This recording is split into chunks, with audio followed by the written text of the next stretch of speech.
ఎబ్సెట్ ర్యాంకుతో సంబంధం లేకుండా అసలు ఎలాంటి విద్యార్థులకి ప్రభుత్వమే మొత్తం ఫీజు రియంబర్స్మెంట్ ఫీజు పే చేస్తుంది? ఇవన్నీ కూడా మాట్లాడుకుందామా?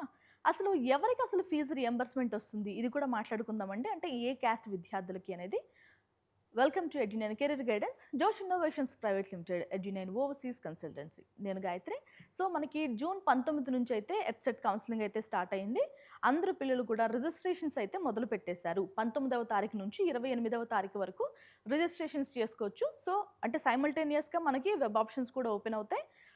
రిజిస్ట్రేషన్ చేసుకుంటున్నప్పుడు వాళ్ళకి రియంబర్స్మెంట్ నో అనే ఆప్షన్స్ కూడా కనిపిస్తాయి. సో ఎందుకు నో అని కనిపిస్తుంది, ఇవన్నీ కూడా మనం ఫర్దర్ వీడియోస్లో మాట్లాడుకుందాం. అసలు ఎవరు ఎలిజిబుల్ ఏంటి అనేది ఈ వీడియోలో మాట్లాడుకుందాం. ఎస్సీ ఎస్టీ మైనారిటీలకు ఇంజనీరింగ్ విద్య ఫ్రీ. ర్యాంకుతో సంబంధం లేకుండా మొత్తం ఫీజు రియంబర్స్మెంట్ చేయనున్న సర్కార్ రెసిడెన్షియల్ కాలేజీ స్టూడెంట్స్కు ఫీజు మాఫీ. బీసీ ఓసీలకు 10,000 లోపు ర్యాంకు వస్తేనే ఉచితం. మిగిలిన వారికి కాలేజీ ఫీజు ఎంత ఉన్నా 35,000 ఫీజు రియంబర్స్మెంట్. 2.5 లక్షల లోపు ఆదాయం ఉన్న వారికే వర్తింపు.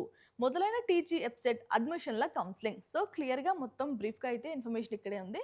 సో మనకి ఫీజు రియంబర్స్మెంట్ ఎవరికి వస్తుందంటే ర్యాంకుతో సంబంధం లేకుండా ఎస్సీ ఎస్టీ విద్యార్థులకైతే మొత్తం ప్రభుత్వం పే చేస్తుందండి. ఓకేనా? సర్కార్ రెసిడెన్షియల్ కాలేజీ స్టూడెంట్లకు కూడా ఫీజు అయితే మాఫీ చేస్తారు, ఎంత ఫీజు ఉన్నా కానీ. బీసీ ఓసీలకు మాత్రం 10,000 లోపు కనుక ర్యాంక్ వస్తే వాళ్ళకి ఉచితంగానే సీట్ ఇస్తారు. మిగిలిన వారికి అంటే 10,000 కంటే ఎక్కువ వచ్చింది అనుకోండి, కాలేజీ ఫీజు ఎంత ఉన్నా కానీ 35,000 రూపాయలు మాత్రమే సంవత్సరానికి రియంబర్స్మెంట్ ఇస్తారు. నెక్స్ట్, వార్షిక ఆదాయం, తల్లిదండ్రుల వార్షిక ఆదాయం 2.5 లక్షల లోపు కానీ ఉంటేనే మనకి రియంబర్స్మెంట్ వస్తుంది. దానికి పైన ఉంటే కనుక రియంబర్స్మెంట్ రాదు. మొదలైన టీజీ ఎబ్సెట్ అడ్మిషన్ల కౌన్సిలింగ్. సో మనకి రిజిస్ట్రేషన్ స్టార్ట్ అయింది కదా. కౌన్సిలింగ్ ప్రాసెస్లో ఫస్ట్ స్టెప్ రిజిస్ట్రేషన్సే. రిజిస్ట్రేషన్ అయిన తర్వాత మళ్ళీ డాక్యుమెంట్ వెరిఫికేషన్ ఉంటుంది, వెబ్ ఆప్షన్స్ పెట్టుకోవాలి, తర్వాత అలాట్మెంట్స్ ఉంటాయి, కాలేజ్కి వెళ్ళి రిపోర్ట్ చేయాలి, ఫీజెస్ కూడా పే చేయాలి. ఓకేనా? రాష్ట్రంలో ఇంజనీరింగ్ కోర్సుల్లో చేరే విద్యార్థులకు ఫీజు రియంబర్స్మెంట్పై సర్కార్ మరోసారి క్లారిటీ ఇచ్చింది. ఎస్సీ ఎస్టీ మైనారిటీ విద్యార్థులు ఏ కాలేజీలో చదివినా ఎబ్సెట్లో వచ్చిన ర్యాంకుతో సంబంధం లేకుండా పూర్తి ఫీజును ప్రభుత్వం రియంబర్స్ చేయనుంది. 2 రోజుల క్రితం ఎబ్సెట్ అడ్మిషన్ కౌన్సిలింగ్ ప్రారంభమైంది. ఈ నేపథ్యంలో అధికారులు ఫీజులపై స్పష్టత ఇచ్చారు. ఎస్సీ ఎస్టీ మైనారిటీ విద్యార్థులతో పాటు సర్కార్ కాలేజీలు, గురుకులాల్లో ఇంటర్ చదివిన స్టూడెంట్లకు ప్రభుత్వమే మొత్తం ఫీజు చెల్లించనున్నది. సంక్షేమ శాఖల రెసిడెన్షియల్స్తో పాటు కేజీబీవీలు, మోడల్ స్కూళ్లకు సహా కార్పొరేట్ కాలేజీ స్కీమ్ కింద చదువుకుంటున్న విద్యార్థులకు 100% ఫీజు మినహాయింపు వర్తించనుంది.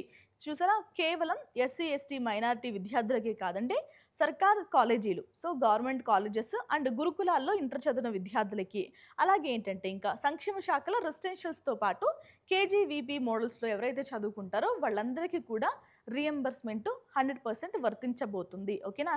చాలామంది పిల్లలు ఏంటంటే ఈ ఫీజెస్ గురించి భయపడి ర్యాంకు మంచిగా వచ్చినా అండ్ ఇంకా కొన్ని క్యాస్ట్ల విద్యార్థులు ఏంటంటే ఫీజుల గురించే కేవలం ఇంజనీరింగ్ వైపు రారు. ఓకేనా? సో అలాంటి వాళ్ళందరికీ ఇది గుడ్ న్యూసే. అంటే ఎప్పటి నుంచో కొనసాగుతుంది, ఈ సంవత్సరం కూడా వర్తిస్తుంది. ఓకేనా? కాబట్టి మీరు కూడా 100% మీకు రియంబర్స్మెంట్ వస్తుంది కాబట్టి మీరు కూడా ఇంజనీరింగ్ విద్య వైపు అడుగులు వేయండి. బీసీ జనరల్ కేటగిరీ విద్యార్థులకు పూర్తి ఫీజు రియంబర్స్మెంట్ కావాలంటే ఎబ్సెట్లో 10,000 ర్యాంకు సాధించి ఉండాలి. వారికి మాత్రమే ప్రభుత్వం కాలేజీలోని మొత్తం ఫీజులను భరిస్తోంది. బీసీ జనరల్ కేటగిరీలోని స్టూడెంట్లకు 10,000 కంటే ఎక్కువ ర్యాంకు ఉంటే పూర్తి ఫీజు వర్తించదు. కాబట్టి 10,000 కంటే ఎక్కువగా ఉంటే కనుక ర్యాంకు రియంబర్స్మెంట్ రాదండి బీసీ జనరల్ కేటగిరీ విద్యార్థులకు. ప్రైవేటు కాలేజీల్లో ఫీజు ఎంత ఉన్నప్పటికీ సర్కార్ మాత్రం 35,000 రూపాయలు మాత్రమే అందించనున్నది. మిగిలిన ఫీజు మొత్తాన్ని విద్యార్థులే చెల్లించుకోవాల్సి ఉంటుంది. అయితే ఫీజు రియంబర్స్మెంట్ ప్రయోజనం పొందాలంటే విద్యార్థులు తప్పనిసరిగా తెలంగాణ స్థానికత కలిగి ఉండాలి.